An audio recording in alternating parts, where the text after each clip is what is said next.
Well, good evening. We'll go ahead and get started. We've got this scheduled for, I believe, 7 to 9, and that should give us enough time. My name is Roger McMichael. I'm the Associate Superintendent for Carmel Clay Schools. This is Matt Sachs. Matt is with a company called Cooperative Strategies, and they do school planning, including things like redistricting. They do other things related to school as well. And we've really appreciated the assistance and the direction that they're doing so far on this. And so we want to spend most of the time listening to you, not us. And so you've seen the presentation, so Matt will make a few comments, and then we want to try to get right to your comments. And so we'll go from there. All right, thank you, Roger. Like you said, I'm Matt Sachs with Cooperative Strategies. We do K-12 facility planning across the country, not just redistricting, but facility master planning, demographics, things like that. So in the past few years, I've been working in the area in Center Grove and Hamilton Southeastern as well. So thank you all for being here. You know, doing a lot of redistricting work, I know that it's a difficult process. It's to go through. It's difficult for families. We understand why you're here, because you love your students, you love the schools you're at. So really, we want to hear from you and get your comments so that we can understand and make revisions to the scenarios and ultimately come up with the best recommendation to give to the school board on November 23rd. So with that, like Roger said, you're all here because you already went through the survey, gave your responses, probably viewed the presentation online, viewed all of the materials. So I'm going to do a quick presentation, but like Roger said, we'll get to the comment pretty quickly. So just as a reminder, here is the website that's hosting the project website where you can find the survey. It'll be open until next Monday at 9 a.m. and all of the resource materials. You all have already taken it, but if you're talking with your friends or neighbors and they haven't or don't know about it, please direct them there. We still are collecting feedback and would like to hear from everybody. Or after tonight, you think of something, you want to take it again, feel free. We're not going to limit you from responding only once because we do truly want to collect all comments. So again, why are we doing this? This is a refresher for everybody. Orchard Park is closing next school year. A new elementary is closing on Clay Center Road, and Carmel Elementary opening at a larger capacity. So we need to create a new boundary for the Clay Center Road School and a larger boundary for Carmel Elementary at the increased capacity, and additional elementary boundary changes that might accompany some of those moves or balance utilization over and underutilization in different areas of the district. And with keeping elementary schools feeding to middle schools, there will be accompanying middle school boundary changes that would potentially take place next year as well. So here's the overall project timeline. Everyone's probably aware of this by now. We're kind of in the middle here with the November 4th and 5th community meetings. These are the key dates, and I'll just go through each of these steps on separate slides here quickly. We started with collecting some data from Roger and his team in the school district, capacity, enrollment data, and some GIS data from the city and the county. And we're able to use all of that data to create some preliminary scenarios where we can map all of the students, see which boundaries are over or underutilized compared to their capacity, and then with any changes we make, we can look at on the fly how that changes the utilization and demographics of schools. So we did that to create some three preliminary scenarios, if we can get, that we took to some focus groups in the beginning of October. It was October 8th, during the days and evenings of 5 days in October. We met with groups of parents, teachers, administrators, general community members, asked them walked them through the process, asked them some general discussion questions about redistricting, and then walked them through 3 preliminary scenarios, which they provided their feedback on. And we made modifications to those scenarios before releasing them to the public on October 26th. We've had the survey up since that time. I believe we've had over 2,600 responses so far, so that's great. We're getting a lot of good feedback from people. I personally have probably read over 1,000 comments so far, and we'll continue to read those as they come in. And we're having the meetings tonight to collect additional feedback from the community. And then once we've closed the survey on the 9th, we will compile all of that data we've received from the community, put it into a report that we can provide to the school district and the school board, and review the input and ultimately make any revisions to ultimately give the school board a recommendation on November 23rd. And then here are those school board meeting dates, and they will then take action on that recommendation December 14th.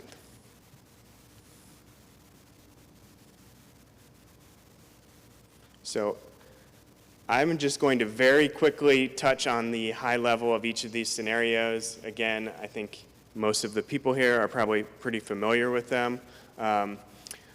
When looking at the scenarios, we do have a set of criteria that were developed by or approved by the school board late September.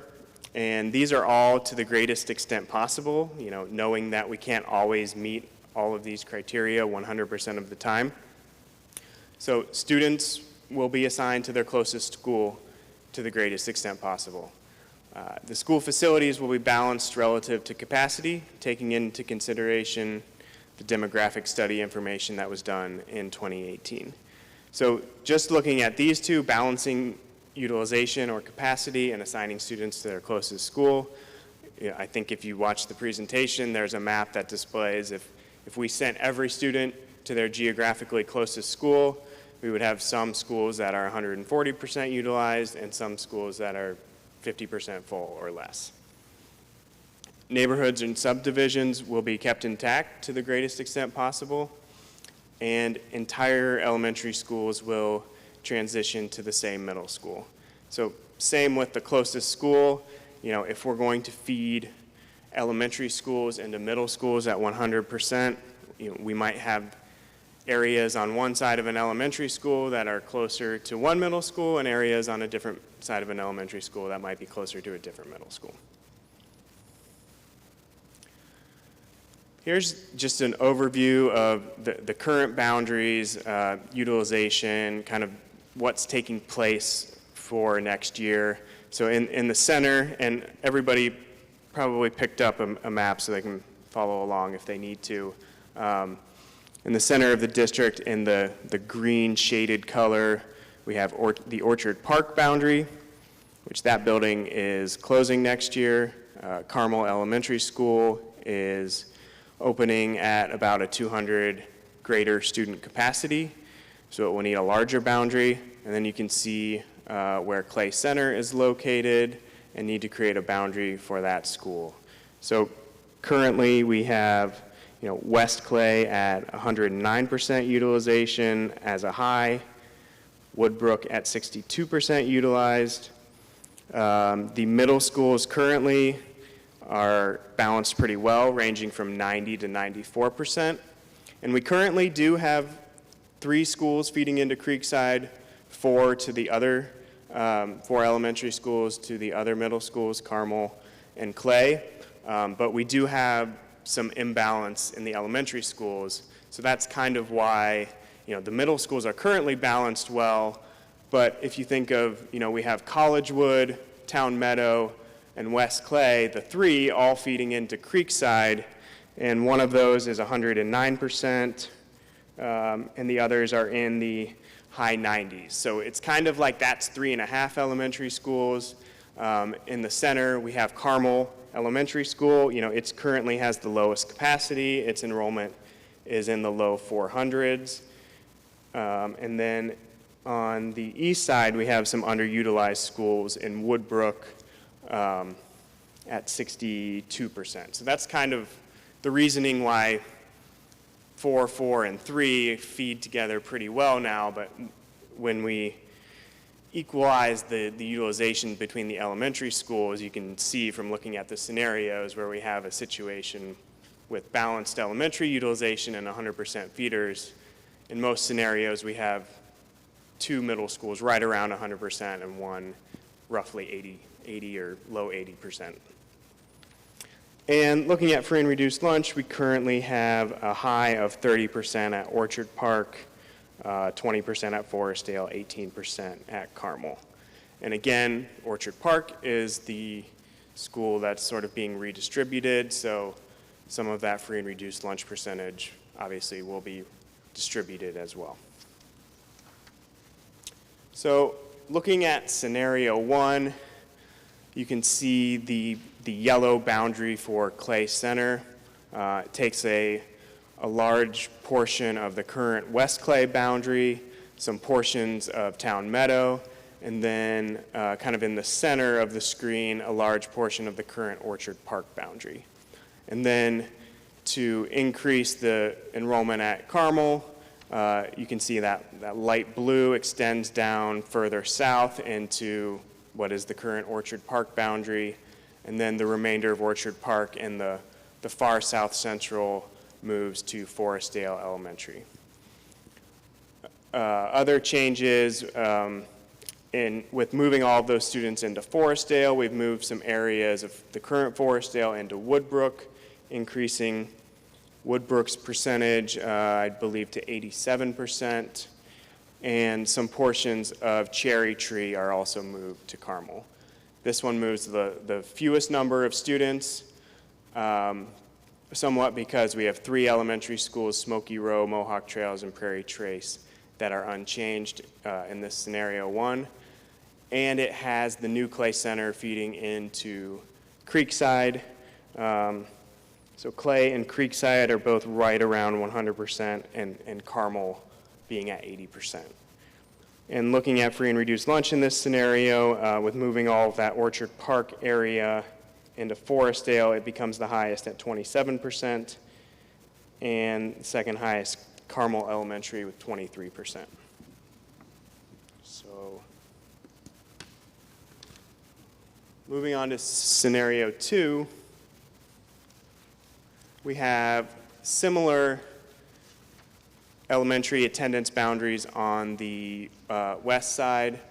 Clay Center does not extend quite as far into Orchard Park, so some more of that boundary moves to Forestdale. The very northern portion of the current Forestdale boundary moves to Mohawk Trails. Not quite as much of Cherry Tree moves to Carmel. And to accommodate that move into Mohawk Trails, we've moved a couple areas into Prairie Trace Elementary. Other than that, the middle school boundaries are fairly similar with, again, Clay Center feeding into Creekside. This moves slightly more students than the previous scenario, about 120 or so, I believe, elementary students. But it does have the largest number of elementary students attending their closest school. And it would be considered the most balanced in terms of free and reduced lunch, with 20% at Forestdale, 19 at Carmel, 16 at Mohawk Trails, 12 at Clay Center, 11 at Woodbrook.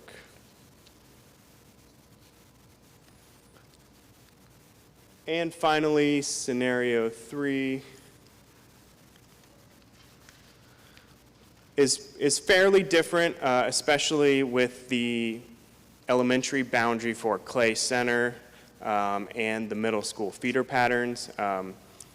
We take a much smaller portion of the current West Clay boundary into Clay Center in this scenario, and also don't extend as far south into the Orchard Park boundary for the new Clay Center. So without taking those areas, to be able to get a high enough number of students, you can see we kind of move further east and north into the center of the city. In this scenario, Clay Center then is at 81%. So those are areas that in the previous two scenarios we had Carmel kind of extending further down south.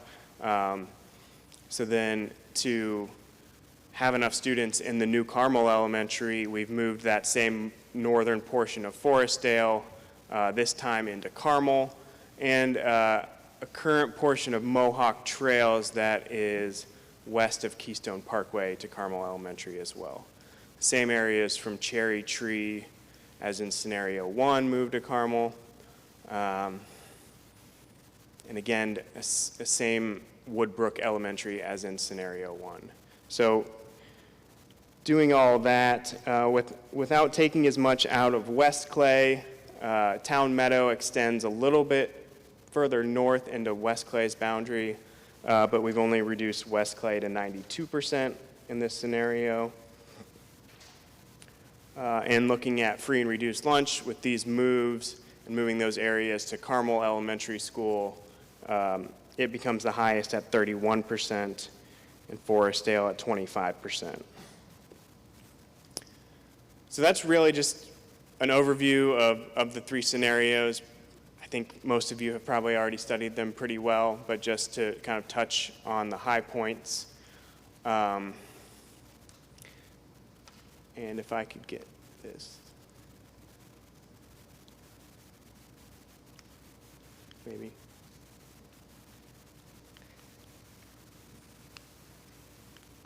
There we go. So these are just kind of a few reminders before Roger goes over the sort of ground rules of the public comment. So we really want to reiterate that no decisions have been made. We really are listening to all of the public comment. I've maybe had a few emails that were concerned that that wasn't the case. I've been trying to reply to everybody. I literally have read over 1,000 comments. Roger and I are usually talking or emailing every day about different things we're hearing. And also, we're not voting on one of these three scenarios. So we did ask for a level of support, in the survey.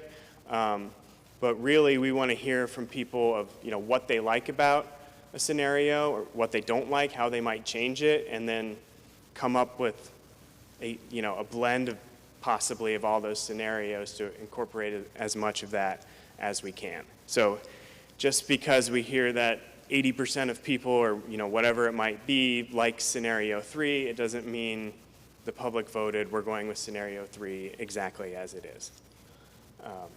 So we've been collecting a lot of feedback. As I said, I think when I typed this it was 2,500 and now it's over 2,600. We're having the meetings tonight, and then after the meetings tonight and the survey closes on the 9th, we will continue to review any additional input and make revisions and ultimately provide a recommended scenario to the school board on November 23rd.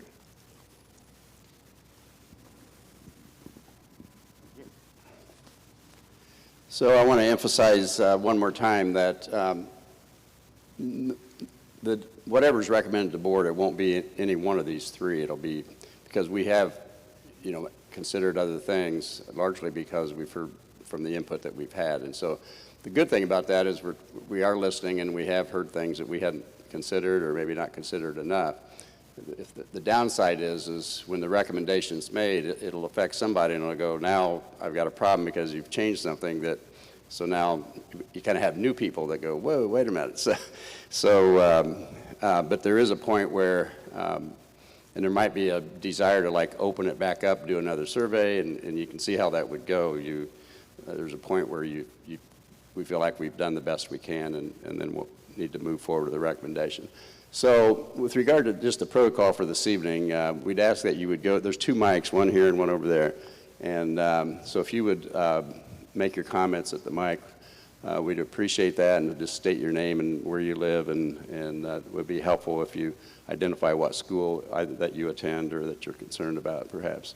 And if you limit your comments to 3 minutes, we'll kind of keep an eye on that, but I think we'll be fine. And again, we are here to to collect feedback. We'll answer a question if you have something that's not clear and so forth. But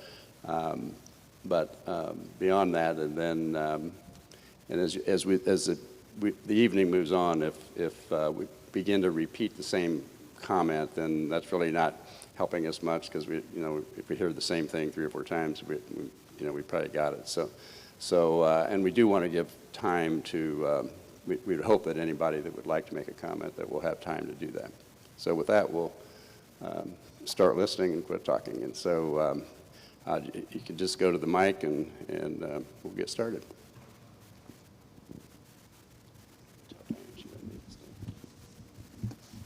Go ahead, Matt. Is this working? Oh, it is. Perfect. Okay, so I have a 5th grader at West Clay and an 8th grader at Creekside.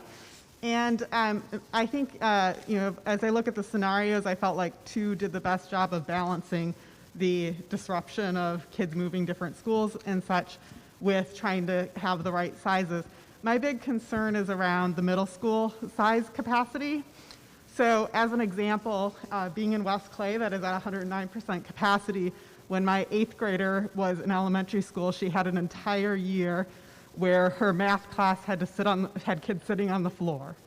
So they were when they had room, the teachers did their best they could to move into the LG, but there's so many times that was used for activities or testing or other things. And to me, like from a capacity perspective, like that's unacceptable that you have kids sitting on the floor. So I think, as I look at the balance in terms of the middle schools, one of the things I think that's an opportunity is to really think about how we could potentially split so that you don't have necessarily 4, 4, and 3. One of the things, I know that there were comments around our capacity that would be changing over time. And if you look at the 2018 demographic survey that was done, you see the peak for the middle schools in 2024, 2025. And so one of the ideas could be that you could have the kids that are currently going to Orchard Park that are getting assigned to either Forestdale or to Clay Center to continue to go to the Carmel Middle School. And then once you reach that period where we're past the peak, potentially get back to a situation where your elementary schools are feeding into the same middle school. Personally, as a parent, I would rather my kids have a good academic education and the right class sizes over they get to stay with their friends. So I'm not concerned about different kids going to different schools, but I understand that was one of the criteria that was being looked at. The second option on scenario 2 that I think could be considered is that currently the Cherry Tree boundaries are, all 3 scenarios have a section of Cherry Tree being moved to Carmel. If they stayed with Cherry Tree, and that would allow for some more capacity in the Carmel Elementary School. And then you could take a small number of kids from Woodbrook, from Forestdale, and from Clay Center to be able to help, again, balance the middle school if the decision was that we needed to have the elementary schools all assigned to just one middle school. Thank you.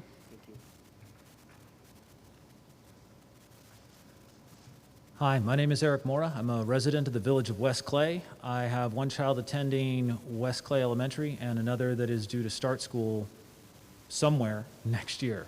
Your point about utilization is very well taken, and it was very much on the mind of a lot of people in the village of West Clay and West Clay Elementary Schools.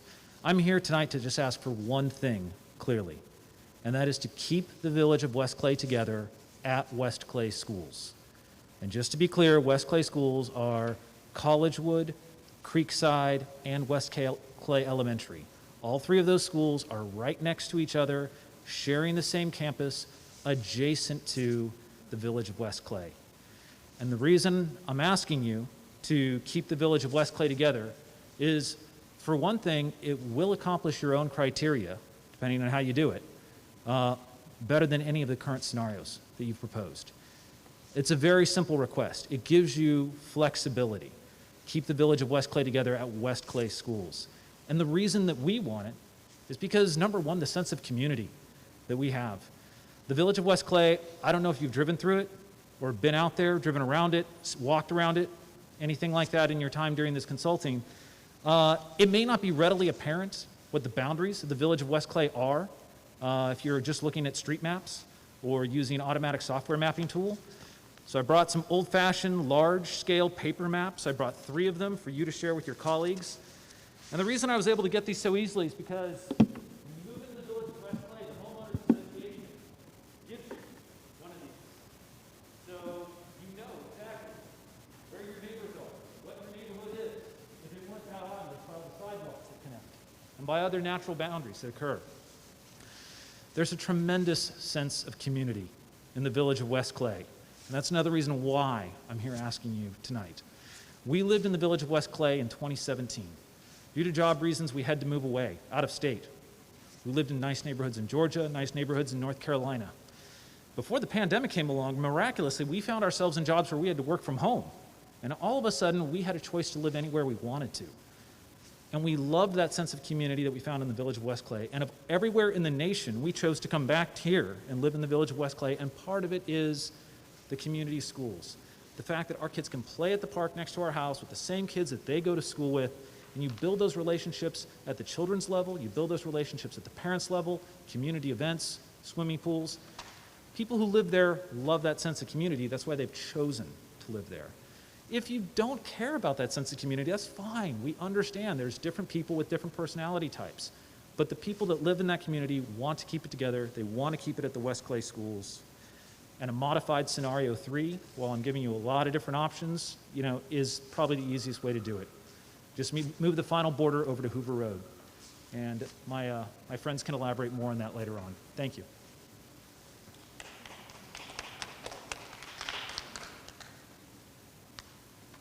My name is Tim Mail, and I have a 4th grader at Orchard Park and a 8th grader at Carmel Middle. And Matt, I was wondering, is there a detriment to splitting the elementaries to go to middle schools? Because it just seems like this would be an easy scenario if you just keep the middle school boundaries in one location that they are now. Everything would be 90 and 94%. Everything would be so evenly split up for the middle schools. It just seems like you're trying to push a string through a hole, trying to get, the 101% for a middle school capacity. Well, Yeah, I Roger? think, Tim, to answer your question, it's, as you know, it's one of the criteria, and I think the reason it is because in years past, the district had split an elementary school, Mohawk Trails, for example, and later when that was changed, it was very obvious that people, the vast majority of people really liked that because of the obvious. I mean, the kids are going to school together at the elementary school, and then half of them go one way and half go the other. A little bit like the comments about the neighborhood. And so it's not a right or wrong. As I said, the criteria that we have, one criteria conflicts with the other in some cases, but that is, and the criteria I would say are not prioritized, and if they were, that might be the number one, because I'm not anticipating that that we'll end up with this. So we could, but I'm not anticipating that that'll be the recommendation to split an elementary school. Well, it just seems like the kids are going to a new school moving on from elementary, okay? Right. Kids in their neighborhood are on the bus with them, so their kids in their neighborhood are going to the same middle school. It doesn't matter if Joey plays soccer with a West Clay kid, Yeah. It just seems like they're gonna make new friends anyways. There's 100 new, or I guess there's 600 new kids at their middle school. Mm-hmm. It just seems like that criteria is giving you the most problems. And I don't see any reason why that criteria, and this comes from my own experience going to 6 different school systems growing up, where the elementary schools were split, even the middle schools or junior highs were split to different high schools. Yeah. And I just think that if you keep the boundaries the same, then there's 90 or 94% capacity in middle schools, and your problem is solved with the middle schools.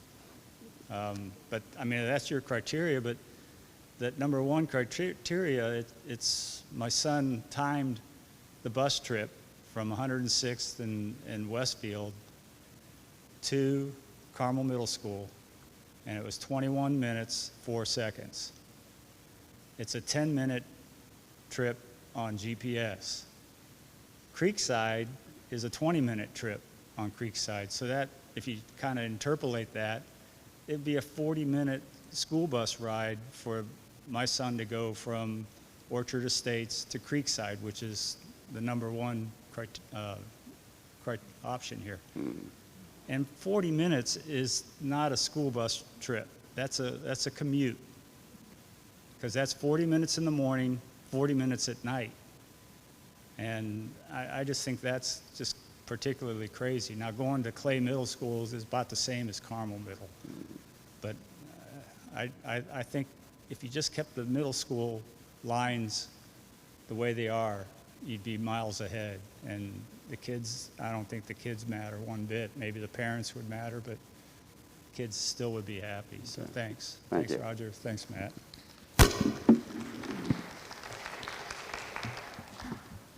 Hi, my name is Carla Walsworth, and I live in the Guilford Park neighborhood, and I have a student at Orchard Park, and I have a student at Carmel Middle School right now. So I just want to thank you, Matt, for doing all the work you did. I've worked with consultants so much in my professional career, and I think it's a great to have all this data. I'm going to talk about, I guess, a modified scenario 3. So applying your first principle listed, and I think presumably the most important one, of sending kids to their closest school. So when I put my address into the map, I have 4 elementary schools within 2 miles of my house, which is great. I could go to any of them. My kids could go to any of them and be fine. But when I look at the middle school distances, that changes dramatically. So right now, I'm 1 mile from Carmel Middle, and 2 of the scenarios have our students going to Creekside. So as Tim said, I'm not going to reiterate, but all of those reasons why we don't want long bus rides and long commutes. If you could modify scenario 3, and when you really look at the map and see where all the schools are placed, if you could change the feeder system so that Cherry Tree, it's like the second easternmost school is going to Carmel Middle, when it's closest to Clay. A lot of students drive by Clay to get to Carmel Middle. If you fix that part, then I think you could create a plan that kept most of South Central Carmel going to Carmel Middle School. You could move Forestdale to Carmel Middle, or you could move Woodbrook, wherever you send, most of the Orchard Park kids in that area. What it does, this modified Plan 3, it maintains an anchor for the Orchard Park families who already have kids enrolled in Carmel Middle School in Orchard Park. They will already be changing elementaries since we all know OP is closing, but it at least minimizes the impact on the families in both levels of the schools. So I really want you to consider that when you're looking at middle schools, your distances get really, really big. When you're looking at elementary, like I said, I could go to 4. I don't really care which one. They're all great. But I hope you will consider middle school distances more than any of these plans really consider it. I have a question. Thanks. I have a question, too, if I still have time, and I do. So question 1, free and reduced lunch percentages. You have them up there, but we've been told a lot of times that's not really a factor. So which one is it? Because if it's a factor, I like to know that, because then I can understand the data better. Question 2, it just looks like that northeast side just has very little movement, and I'm just trying to figure out why that is. So I don't know. If you can answer them, great. So If not. I'll answer question 1, and Roger can chime in if he needs Okay. to. But it was not one of the stated criteria, but I can say from our discussions and what we've been doing, it has certainly been at least a consideration. And then the second question was not much movement on the northeast side. Yeah, Was that- so I don't know if you can pull the map back up, but like if you look up where Cherry Tree is, not to pick on Cherry Tree, but they're pretty far east. I would, if I went there, want to go to Clay because it's my closer middle school. Like, it's that one right on the border of like magenta and that light green color. Yeah, that's certainly a comment. You're not the first one to have said that, so it's certainly something we've been hearing. Okay, great, thank you. So good evening. I'm a nurse in ICU, so I'm after a night shift. I'm going to read what I have in my paper, and hopefully it's going to be very clear. So first, thank you for having us, and thank you for all the process. We appreciate that. We know it's not easy, so thank you for doing that. So my name is Ifat, and I'm a resident in Claridge Farms. I have 3 boys. One is a 2nd grader in West Clay. I have a 6th grader in Creekside Middle School, and I have 8th grader in Creekside as well. So I would like to express my deep concerns related to scenario 3. In scenario 3, almost 400 children will change their schools. I don't know about you, 2020 for me, it's hell. As a nurse in ICU, I don't have time for myself. I'm also a student doing my F&P. Believe me, I don't have even 1 minute to spend. Even here, it is a luxury for me. Now, if scenario 3 is going to be accepted somehow, I'm going to have 3 kids that are going to change the schools. And in this kind of year, challenging year like that, with a lot of socially and educational challenge, that's a lot for us as a family, and I know that I'm speaking for behalf of at least 40 families in Claridge Farm and all the neighborhoods around us. We already spoke together and we said, we are fine with scenario 1, we are really great with scenario 2, but when it comes to scenario 3, with 400 kids changing their boundaries and going to other schools, that's a lot for us to take, especially in a year like that. So I understand that we need to do this process in order to make and balance all the utilization between the schools. But wait a minute, it's 2020. Please pay attention to that. And if you are doing that, and let's say scenario 3, somehow it's going to be accepted, we would like to modify that. I know that the village of West Clay already, Eric said that they want to stay as a neighborhood. We are great with that. If you can show scenario 3, it's going to be great. There is 1 cube, yellow cube, that part of Village of West Clay and us, Claridge Farms, are going to be somehow going to Carmel Middle School, which is a long drive for our kids. It's a lot of change for us. As I told before, it's 3 schools to change in a year like that. That's a lot. So if we can modify that, I don't mind to stay in the elementary schools, a new one. I don't mind to go to Town Meadow, and you need to pay attention that Town Meadow is going to be with very low utilization in all the 3 scenarios. And just, keep us in the same middle school, at least that. So again, I'm talking on behalf of at least 40 families, and I guess there is more. So thank you for listening, and stay healthy, guys. I don't need you in ICU.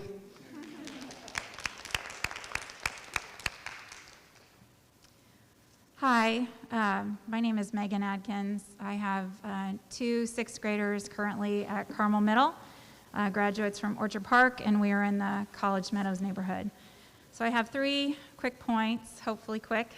First question, I wanted to follow up on Carla's question. I was trying to understand why free and reduced lunch were a factor.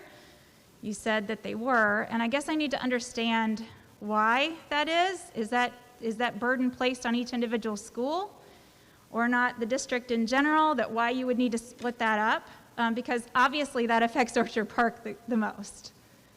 So is there a reason why that's a burden placed on each individual school, or that the district doesn't somehow supplement that? I guess I'm wondering why that's a factor if it is. Is that something you could answer? I guess I'm not sure what you mean by a burden placed on each individual. Well, so you said it was a factor in redistricting. So I'm wondering why. Does that mean Orchard Park, which obviously has the greatest, needs to be split up because somehow each school pays for those things? Or that's what I'm trying to figure out. Why does it matter the percentage of kids at one school? Right. Thank you. That's a better way of saying that. I don't know if you heard. Why does that matter, the percentage? I'll try to respond to that for you, but it's actually not a factor in terms of, it's not a stated criteria. Having said that, if we have a situation where, you know, a neighborhood or an area that if it has a meaningful amount of free and reduced lunch students, and it really kind of doesn't matter, then we might lean toward balancing that out, if you will.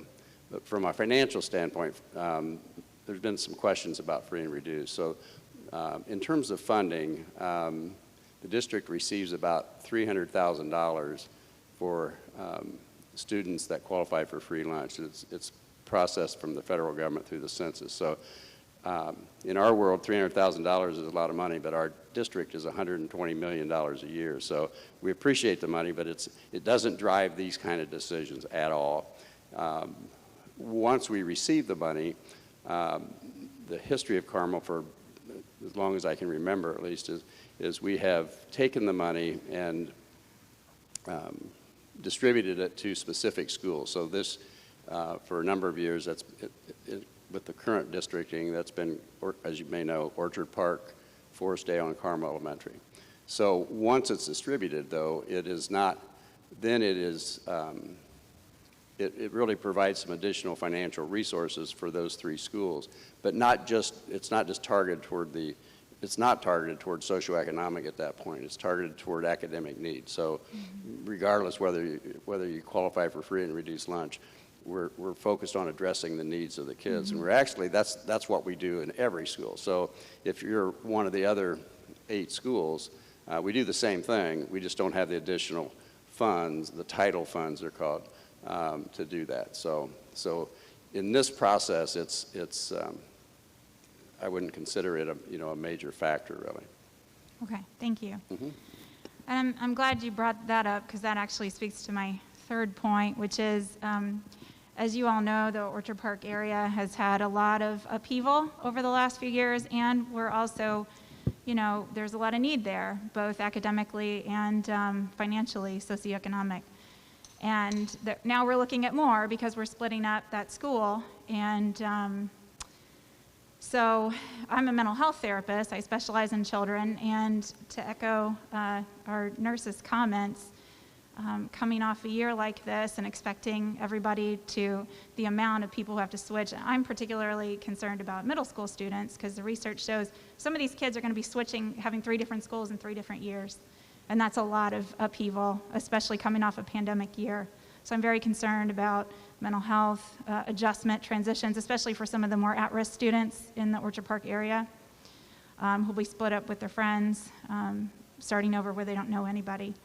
And so that's my last point, is just the distance is a big concern. So it sounds like everybody would be kind of happy if the village could stay together and go to Creekside.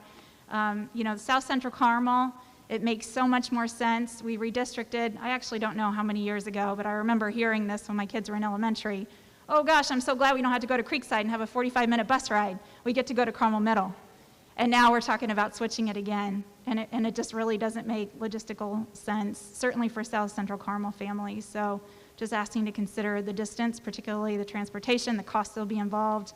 Kids can't ride their bikes to school. Lots involved in that. Thank you.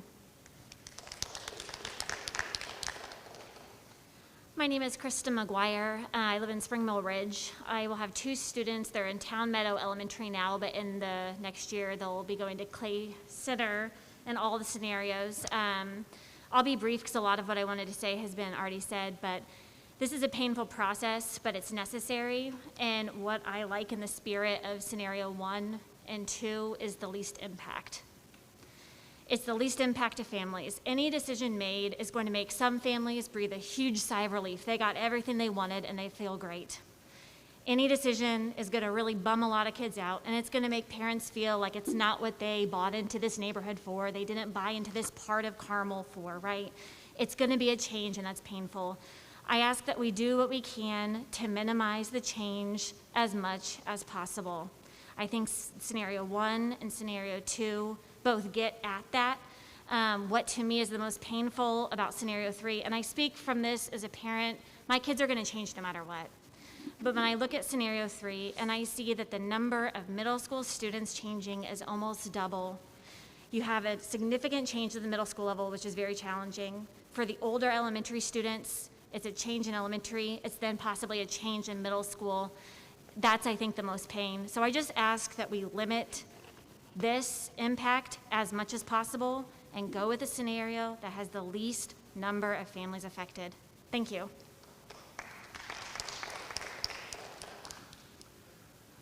Hello, my name is Scott Lewin, and I live in the village of West Clay, and I have a daughter in 3rd grade. To talk about the least amount of impact, that makes a lot of sense. I understand that. And part of that would be also, as Eric was saying, keeping the village of West Clay together. The village of West Clay is a very unique kind of a place, and people move there for a reason. People move within the village of West Clay from families to have their families expand or for whatever reason. By splitting up the village of West Clay, you're now taking kids that have gone together and starting to grow up together and then splitting them apart. So I agree with Eric 100% that we would like to keep the village of West Clay whole, and we'd also like to keep it at the schools that we're at today. The West Clay Elementary is a top-ranked school, and it's something that we moved to Indiana to come to Carmel because of the fact that they had great schools, and within Carmel, West Clay is a great elementary school, and that's something of importance. So a modified version of scenario 3 is something that the people of the village of West Clay, I think, would be very, very happy with being able to stay where that, and again, going to the whole thing of the least amount of disruption. So you guys got a tough job. We appreciate it. Thank you for listening, and thank you for saying that this was not a predetermined thing and just an exercise, but this is a real exercise of listening. So thank you for that.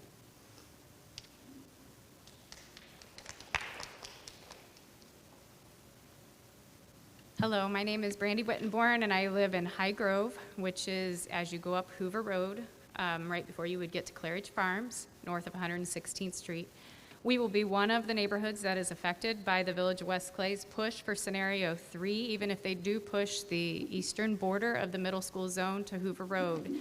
It will cause Claridge Farms, High Grove, Spring Mill Streams, Clay Springs, and Jackson's Grant to be rerouted to Carmel Elementary School, or Carmel Middle School, and separated from the majority of their friend base. This could have a negative impact on our children's mental health, as wonderful Megan has pointed out. Thank you.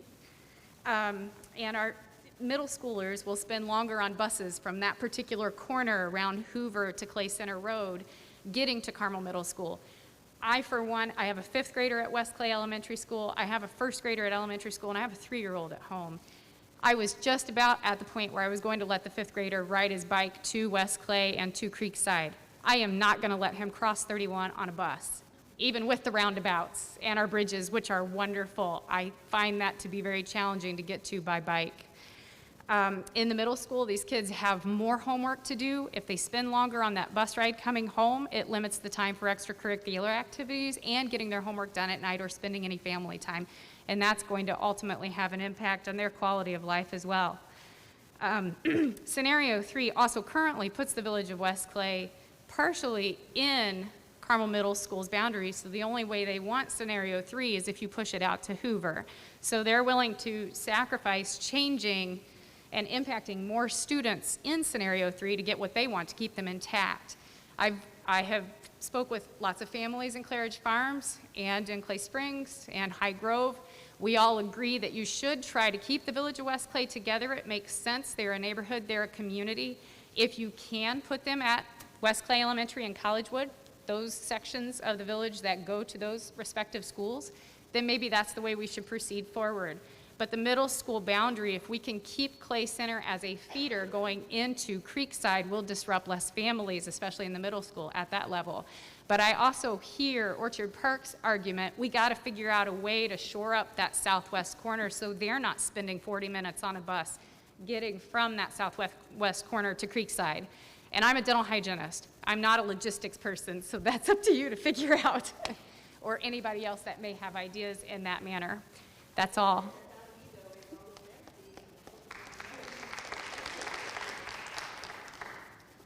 Hi, I'm Victoria Hyatt, Khan, and I'm also a Claridge Farm resident.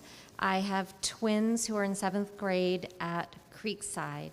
And I just want to back what's been being said about the need to minimize the commutes. When I look at this, the situation with the elementary schools has driven the need for redistricting. Right now, when you look at the middle schools, the utilization is fairly level, right? You've got 1 at 94 and 2 at 90, if I'm not mistaken, or close to that. The elementary school situation with the decision to close Orchard Park is a lot of what's driving this, because the middle schools would have been okay. It's not the elementary school problem. And I feel that to do this, I agree wholeheartedly with what's been said about moving toward the scenarios that impact the least number of families, especially in a year when everyone's lives have been turned upside down. And for these kids, having such an abnormal educational experience, and then to think that a large number of them are going to be impacted by redistricting is an awful lot to put on our young people and their mental health. But I really think that this decision has to be made with a higher orientation toward what happens to the middle schools than to the elementary schools. And the reasons are, as was just stated by Brandy, having more homework and having more extracurricular activities. These kids need more time outside of school than elementary students. These kids have been together for longer than the elementary school kids. Change is harder for teenagers. Teenagers are already going through enough with the changes that happen to them in adolescence. And to upset their world more when their mental health is at a lot of risk, I just think is really dangerous. I think that the elementary school situation, we all know that the elementary schools have to change.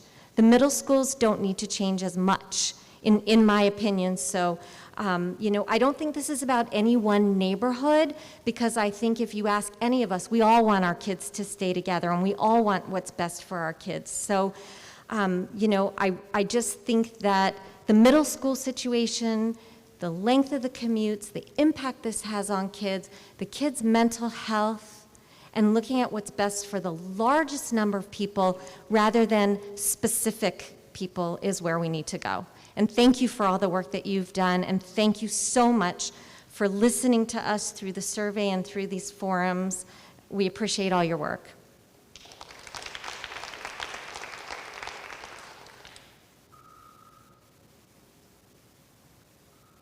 Hi, my name is Leslie Smolian, and I am a resident of Carmel Meadows. My son is a 3rd grader at Mohawk Elementary currently, and my daughter is 22 months old, so we've got a while for her to figure out where she's going to go. With the 3 scenarios that have been presented, scenario 1 is the only one that allows my family to stay currently at the school at Mohawk Trails instead of moving to Carmel Elementary. Personally, for me, I am really pushing for scenario 1, not only for myself, but for everybody in general. As it's been stated, we are in the middle of a pandemic. Mental health decline is on the rise. Children are struggling, families are struggling. This is just such a time of fear and unknown. And I'm just really pushing at this time to really make it a point to think of the children and minimize the amount of kids who are going to be moved and the change that's going to happen. I do believe that it is important for the West Side to really have a thoughtful conclusion as to what happens over there, because I know the overpopulation has been an issue for quite some time. I have friends who live on the West Side, and I speak with them often about this. I don't know any of them who are in favor of scenario 3 personally. They lean more towards 1 and 2. But those of us on the East Side, we're fine. We don't have the overcrowding issues. We don't have the overpopulation. So in my mind, I think at this time, in this year, in this chaos, spend most of the focus on the West Side. Get them where they need to be. Make it make sense. Those of us on the East don't need to move as much at this time. I also noticed that I believe it was in the 2018-2019 school year, statements were made and data was released that elementary enrollment will be in decline between the years of 2023 and 2028. So then that would just make sense to me that this doesn't, the largest scenario of the most children moving doesn't need to happen at this time. You can reevaluate down the road in 2026 or 2027 when you're looking for that spike again in enrollment.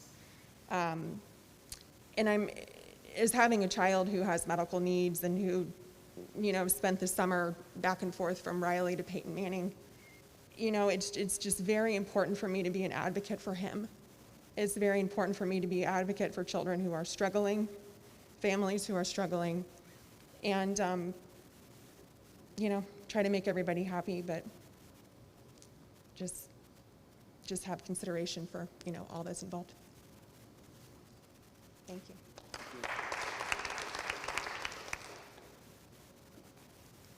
Good evening. Thank you, Mr. McMichael and Mr. Sachs for having us here today. I appreciate your time. My name is Ryan Evans. I live in the Forestdale Elementary boundary. I have 3 children currently attending Forestdale. I have a 2nd grader and twin girls that are in kindergarten.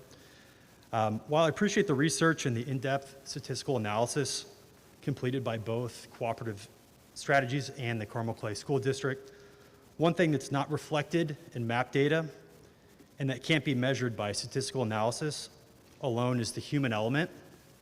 Staff, students, and parents are all key to the success of the school. Forestdale is lucky to have a group of parents from the Kingswood neighborhood that are instrumental to the success of Forestdale.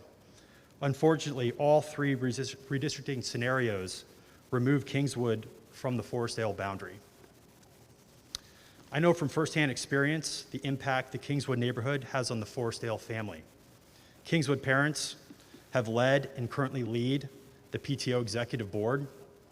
Kingswood parents actively volunteer at the school. Kingswood parents show up at school events, and Kingswood parents support the school financially. I ask that you consider the importance of Kingswood at Forestdale and keep the Kingswood neighborhood inside the Forestdale Elementary boundary. Appreciate your time and thank you for your consideration.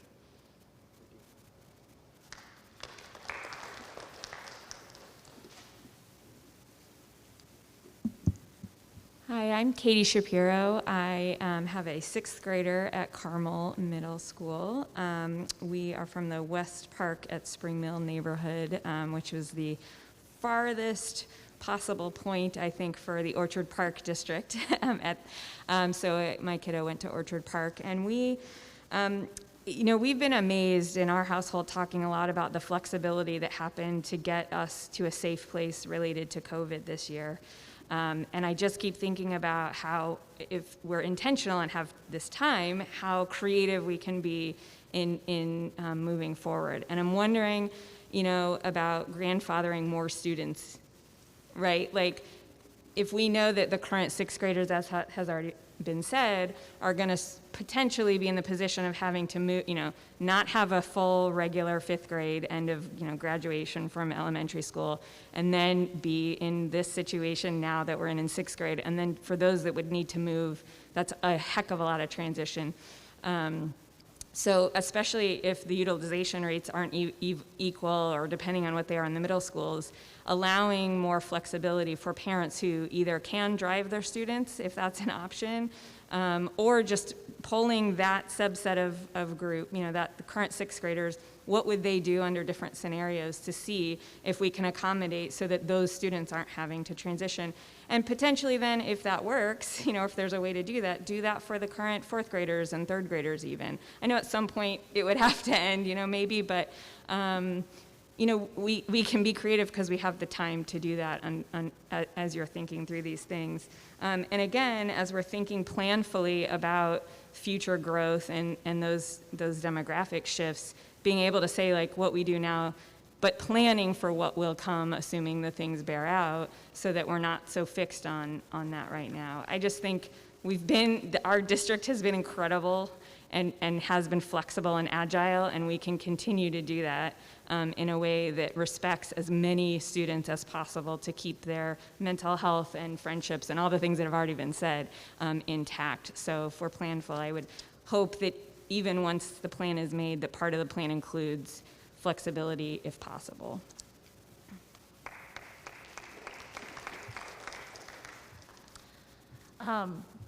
Thank you, board members, for giving us the opportunity to participate in this community meeting tonight. My name is Monica Olmida. I live in 1727 Blythe Street.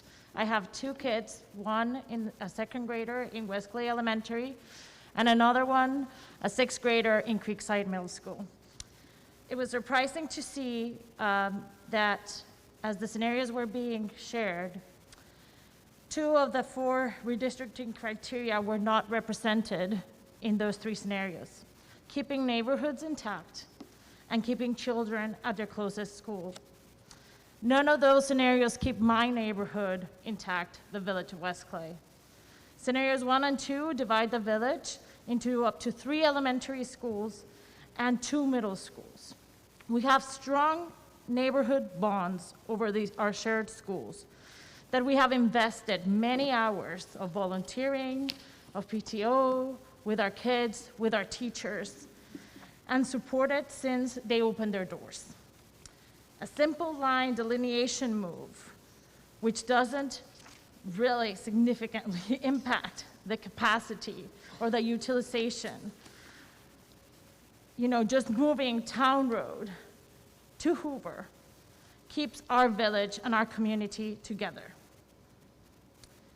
Personally, we have lived in the village for the past 4 years. We have moved all across the country, Michigan, New York, Texas, and we continue to choose to live in Indiana, and Carmel specifically because of the schools and because of our community.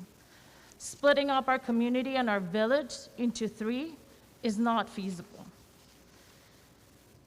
So we recently built a home specifically in the village of West Clay to be able to go to the school designation of West Clay Elementary and Creekside Middle School, and to see that redistricting could have an impact on our village, neighbors, friends, and having our kids to have just friends across the street, literally potentially going into a separate or different school, is worrying, and it's less than desirable.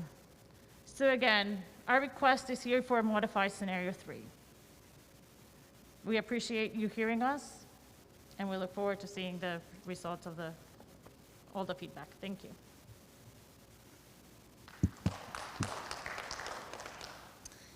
Hi, my name's Kristen Myers, and I live in the Orchard Park neighborhood. I have a first grader there. And I have more of a question because a lot of my concerns have already been voiced, particularly around the middle school. And I was just wondering if in any of these scenarios, if you've considered the projections of where, and it sounds like 2 or 3 comments ago someone brought this up, of where the kids are going to be in a few years so that we're not revisiting this. Because I'm concerned how there's kind of like the Orchard Park is like split to the east and west. Like that we're not going to be coming back here in a couple of years to be like, oh, wait, we need to send the Orchard Park area kids back to the middle. I'm also new to Carmel. I'm from the IPS area prior, so this is like way fancy for me. So Carmel Middle School. Yeah, I just want to make sure that we're not going to be revisiting and sending, that area back again. So wondering if that was considered at all, projections for density. As far as the middle schools? I mean, all of it, really? Yeah, if everyone keeps moving to the west, maybe there's another elementary school that needs to be built over there again. Like, I don't really know. All the schools, really. The projections were considered when making some of these scenario decisions. Now, can we guarantee a time frame on anything? No, not necessarily. But, the projections and longevity was considered. Okay. So I'll just point out, as it's been said, the Orchard Park area, they're going to be split up between now 5 schools. So talking about the amount of disruption and stability, they're going through a lot, and it's also the middle school shifts that are huge. And so I hear everyone's concerns, and I understand we're all in the same boat. But if there is this idea of being able to forecast minimizing future change as well, that would be great.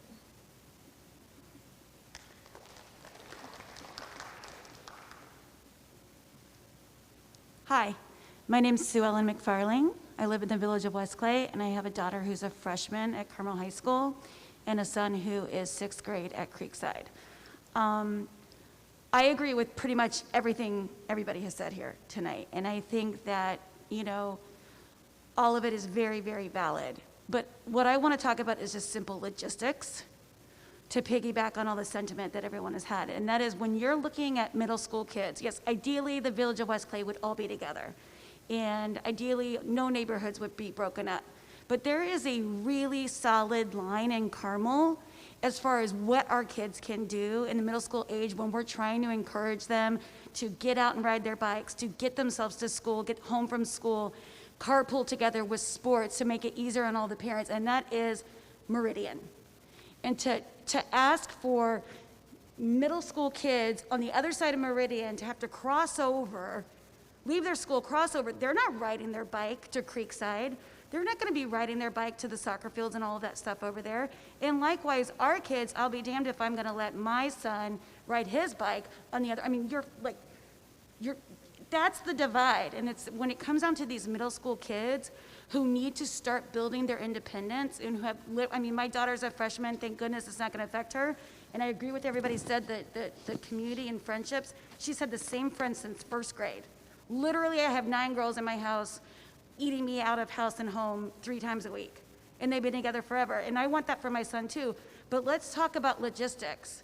Why would 6th, 7th, and 8th grade kids be crossing over a major street like Meridian to go to middle school in the other way around? It makes 0 sense. And that's, I just wanted to be just common sense, like logistically for the parents, for the kids. It's so disruptive. And I think that dividing any type of middle schools on that side of the street, just, it makes no sense to me. That was my 2 cents.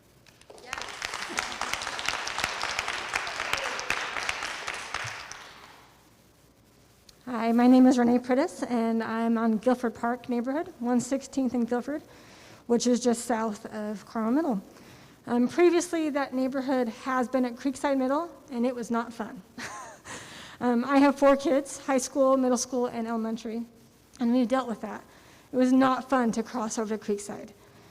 It's a long drive, it's a long bus ride. Anytime you have to go over there, it's really, it eliminates what they can do after school at the middle school because you have rush hour traffic. My next question is, I was looking at the population of the elementary schools, doesn't quite match up to the middle schools, and why is that? If you can answer that.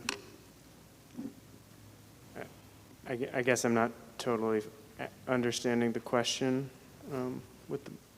So if you look at the capacity and the population, if you look at where different middle schools are, and you look at the elementary schools population, they don't always cross over or be the same amounts percentage-wise.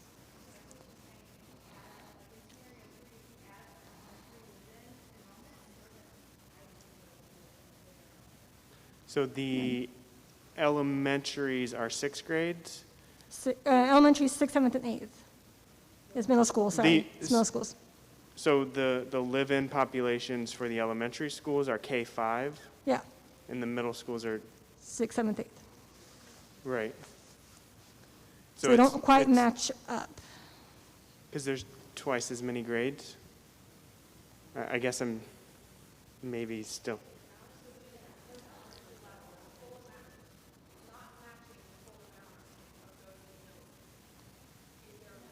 Yeah. There's 3 more. Okay. There's 3 more grades. All right, and then the next question I have is with the central Carmel, which you've heard about a lot.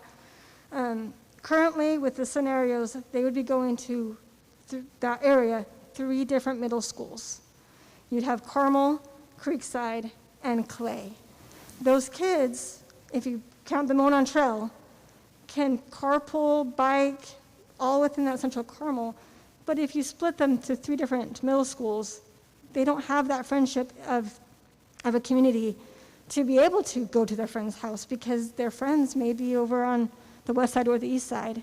So if you could try to keep that central Carmel at Carmel Middle School, that would make so much more sense. Orchard Park, Lexington Farms, Guilford Park, all those neighborhoods, they can then go to their friends if they're all in the same middle school.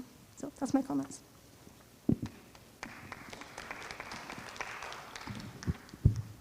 Oh my God, I broke it. My name's Stacy Eggert. I live at like 106th and Meridian in the Orchard Park area. I have a son who's a freshman here at Carmel High School who went through Orchard Park and Carmel Middle. And I have a daughter who's in 5th grade at Orchard Park. I guess my thing is I was relieved when I was not happy about Orchard Park closing, but I was relieved that it was going to be my daughter's last year and that we at least made it through. And, you know, and I thought that, okay, it's not going to really affect us. And then I realized that the middle school boundaries were changing. And like I said, it's been hard enough losing Orchard Park and losing that South Central Elementary School that is minutes from our house. Carmel Middle School is 7 minutes, maybe a 6 or 7 minute drive, you know, and these scenarios have my daughter going to either Creekside or Clay. And to me, that logistically just absolutely makes no sense. And I think about, just as a parent, my son at Orchard Park broke his arm in 1st grade, and I got a phone call that nobody wants to hear from the nurse, and what did I do? I jumped in the car, and I was at the school in 3.5 minutes. And I think about if I got that call from Creekside, and it's a 20-minute drive. Like, the amount, I mean, just, like I said, distance, logistically speaking, not even including like keeping the Orchard Park home place area kids in the middle school that they've all gone to. My daughter has been looking forward to going to Carmel Middle School since my son's there. She's familiar with it. She's been there.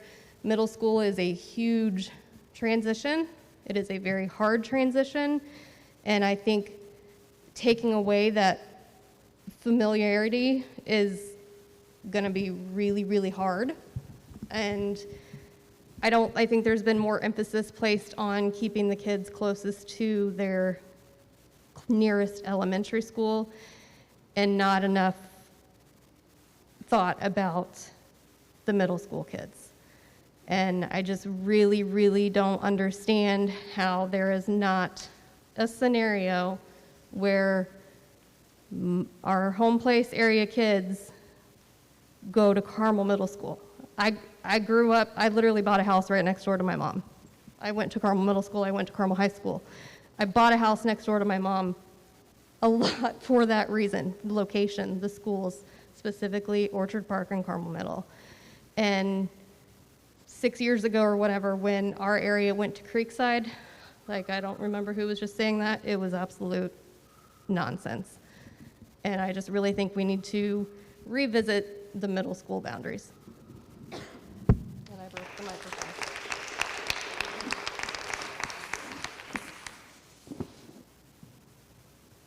I'm not the short. Hello, I'm Roxanne Phillips. I live in Woodland Springs. I may be the only person here from Woodland Springs. I've lived there for less than a year. I have a kindergartner who goes to Woodland Springs, and we moved there specifically. He goes to Forestdale, and we moved there specifically so he could go to Forestdale. In 2 of the scenarios, we are switching to Woodbrook Elementary School, and I am concerned because Woodbrook has very little socioeconomic diversity, and I value that, and I would like to make sure that that is a consideration, which I know some people may be concerned about, but I think it's valuable for our community, that all the schools have that. I appreciate every parent here who mentioned the middle school commute, because I was not thinking about that, and so that is a very good perspective. I would ask that when you guys update your scenarios, that you prioritize neighborhoods over splitting elementary schools, or over not splitting elementary schools into middle schools. I feel like there's been a strong sentiment here that neighborhoods and communities are very important. And I went to many different schools in my life, and it's hard, it's difficult kids are resilient. I think if they know they're splitting, they're going to go with their friends in their neighborhoods to the school that they're going to. So I think that is okay. I have a couple questions. First, what are the current survey rankings of these scenarios? Can you share that, please?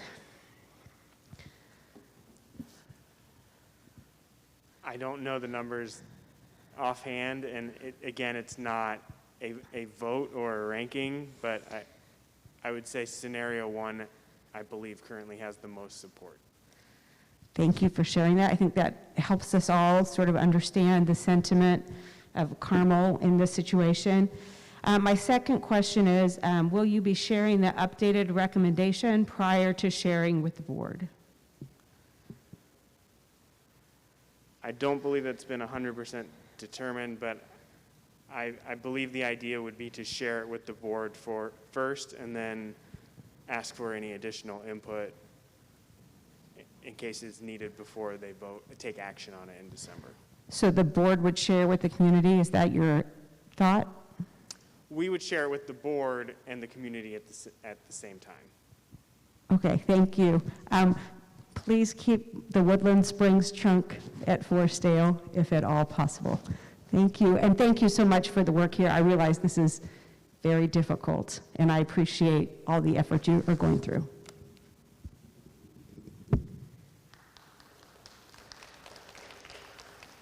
Hi, my name is Melissa Ross, and I have 3 kids at Carmel Elementary right now, and we live in the village of Mount Carmel, so we're up by the church. And there's a lot of people speaking about, keeping neighborhoods together and neighborhoods and neighborhoods, and we are actually maybe in the very I think we're a very rare neighborhood, whereas our neighborhood is split by Oak Ridge. So there is a chunk of the village of Mount Carmel that really belongs more with Hunters Creek South. So I hope that when you're looking at keeping neighborhoods together, you also kind of pay attention to the geographical location of the neighborhood, because even though I say I live in the village of Mount Carmel, I don't. I live in Hunters Creek South. My kids all play with those kids.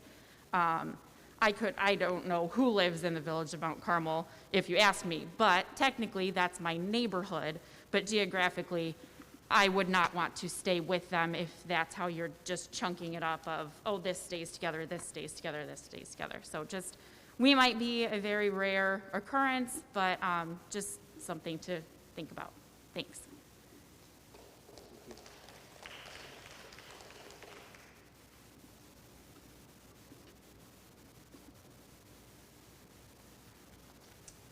Hello, my name's Scott Davis, and I live in the village of West Clay. I have a child in 3rd grade at West Clay and a child in 6th grade at Creekside. And I just wanted to reiterate the comments of some of my neighbors from the village of West Clay of the importance in keeping the neighborhood together. Scenario 3, if you would alter that slightly to include the entire village of West Clay, so that would be the area west of Hoover Road, south of 126th and east of Town Road and north of 116th, you could achieve a couple of additional things that would improve scenario 3. Number 1, the middle school utilization would improve. You would have less kids having to change schools. And then the third thing that it would achieve is you would be coming closer to meeting your objective of keeping neighborhoods intact. Thank you.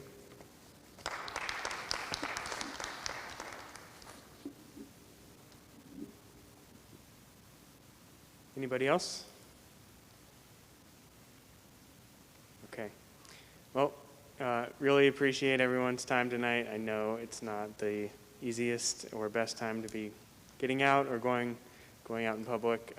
We really do appreciate the feedback. We'll be listening again tomorrow night and making any modifications and presenting to the board November 23rd. So appreciate you coming and have a good night.